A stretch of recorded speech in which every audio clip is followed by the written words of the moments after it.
My oldest surviving program is T1W, which stands for the effects of nuclear weapons. It is based on the eponymous report by the US Energy Commission. I wrote it in BASIC for the PDP-11 when I was a student. Those were the days of the NATO double-track decision, which large part of the Dutch population opposed. And this was in essence my contribution to the debate. So I took a long look at the diagrams, tables and formulas, and piece by piece I put a program together that allowed the public to estimate the effects of a nuclear attack.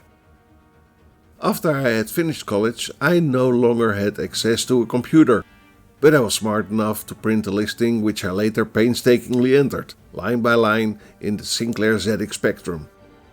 I also added some assembly to mimic the green on black terminal of the PDP-11.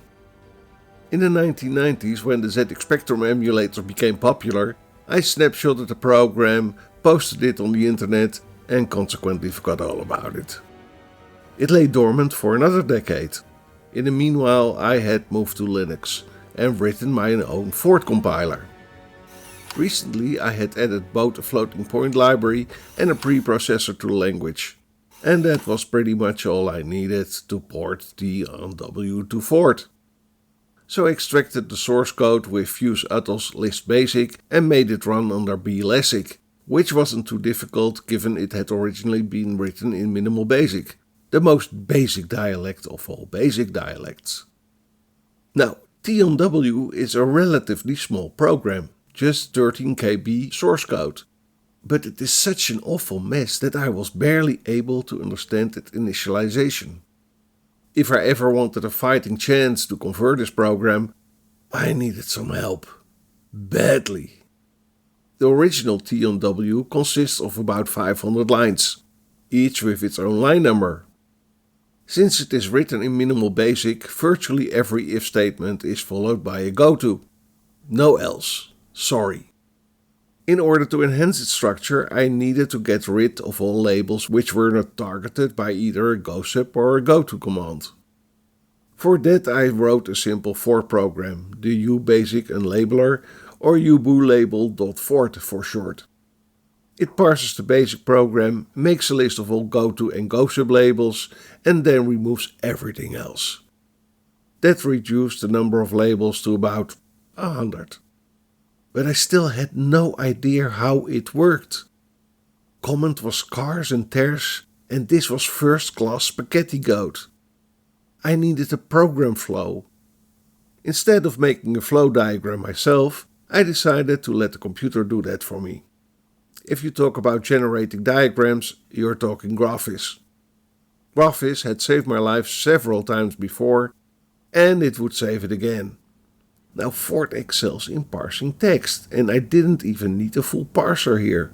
Rem, gosub and goto were enough. Introducing ub2.ford. It's a simple program.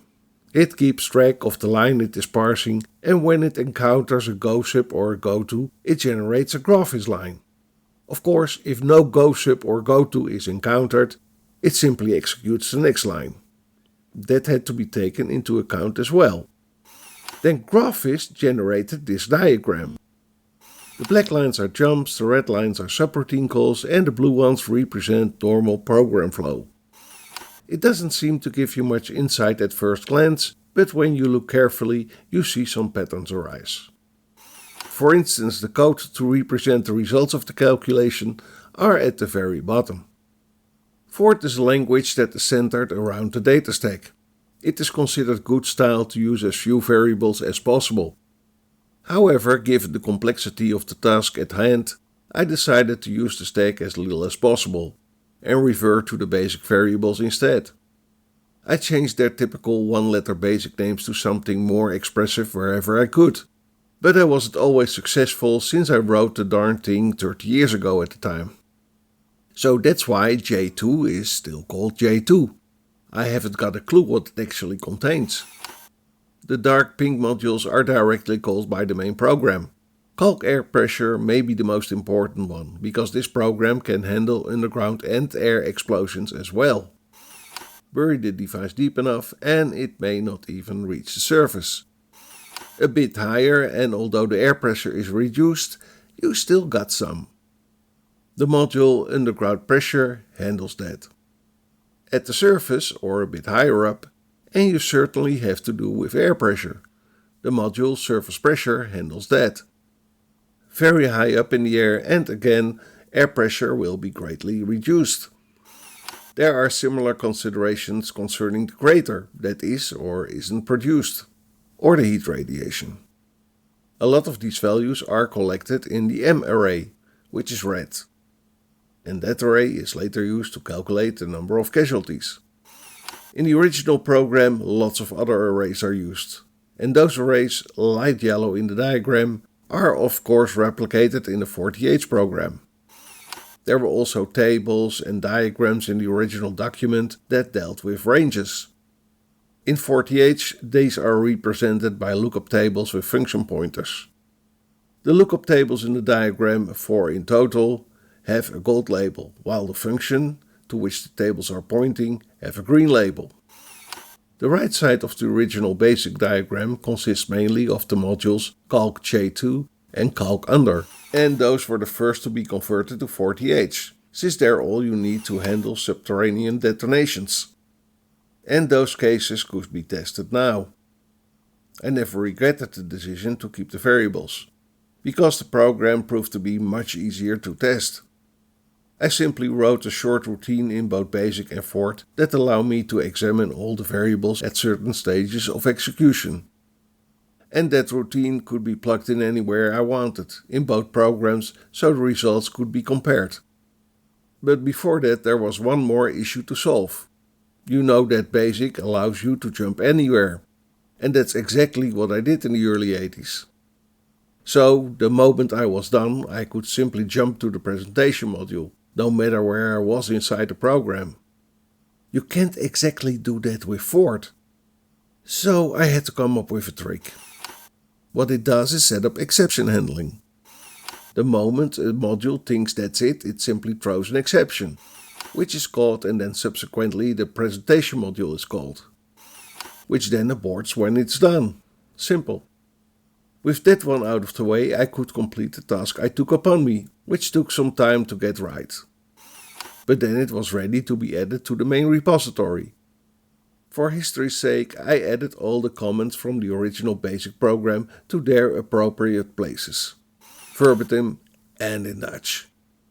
If you're curious, use Google Translate to figure out what they mean. I translated all the output to English though. But if you require any conversion to the imperial system, you're basically on your own. I also documented the formulas I used. Note, this was before the preprocessor was able to make such translations by itself, because I would certainly have used such a facility if it had been available. It would have saved me a lot of time. Not just writing the code, but also testing and debugging it. Okay, now let's run it. First, the oldest surviving implementation, in ZX Basic.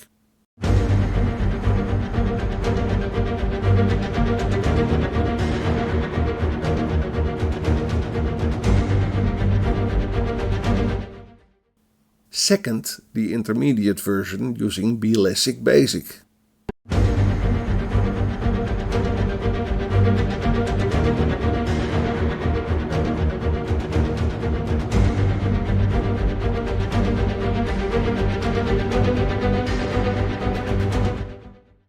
Finally, the resulting 40H version.